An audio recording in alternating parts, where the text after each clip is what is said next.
ఆంధ్ర రాష్ట్రంలో గుడ్ మార్నింగ్కి ఒకటి చెప్పారండి కొత్తగా. వైఎస్ఆర్సీపీ వాళ్ళు ఆమె ఇలా అంది, ఇలా ఏడు వైజాగ్లో ఇలా అని చూపించింది.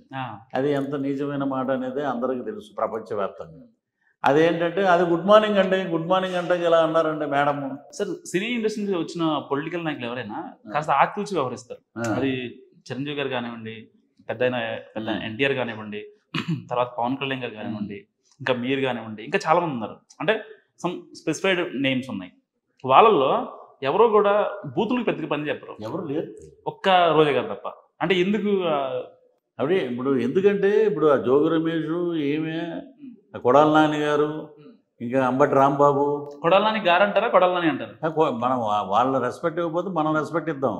వీళ్ళందరూ కలిసి బూతులు యూనివర్సిటీలో పిహెచ్డీలు అండి, అధినాయకుడు మెప్పు కోసం మాట్లాడతారు. అవును.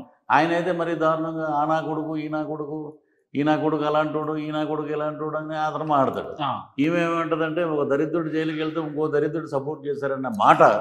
యాజ్ ఏ సినిమా ఇండస్ట్రీలో హీరోయిన్ ప్రీవియస్, నువ్వు అలాంటి మాటలు ఇక్కడ మాట్లాడకూడదు. నువ్వు మెగా ఫ్యామిలీ ఇంటికి వస్తే పెద్ద అయినా నీకు పట్టు బట్టలు పెట్టి నిన్ను ఆశీర్వదించారు మినిస్టర్ అయినప్పుడు.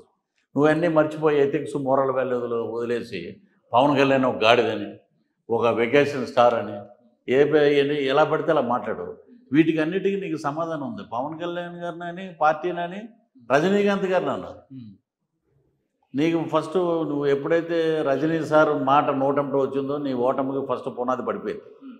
వీళ్ళు జోగి రమేష్ కూడా ఏది పడితే అది మాట్లాడితే ఒక సీఎం ఎలా మాట్లాడాలంటే ఎంజాయ్ చేయకూడదు.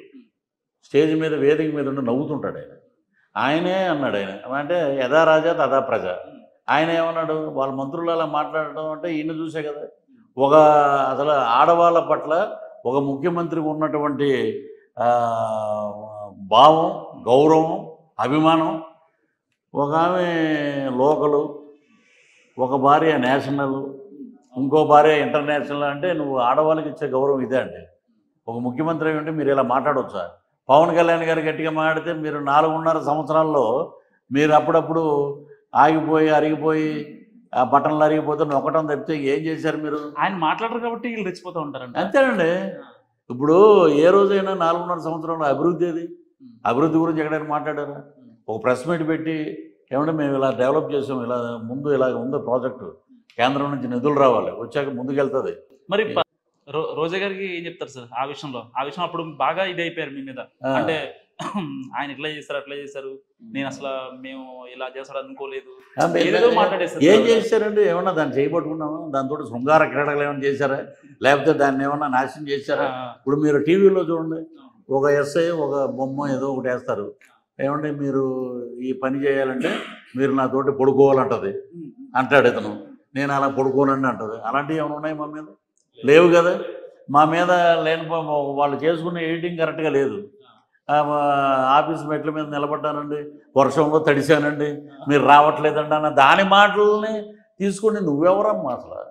వర్షం మెట్లలో తడుస్తున్నావు, నువ్వేమో నేను గజగజ వణుకుతున్నాను, మీరు ఇదేనా అన్నప్పుడు మరి నువ్వెందుకు పృథ్వీ గారిని ప్రొవోక్ చేస్తున్నావు? అలాగా మీరు అందరూ చేసిన గేమ్ ప్లానేగా ఇది నా మీద పెట్టింది.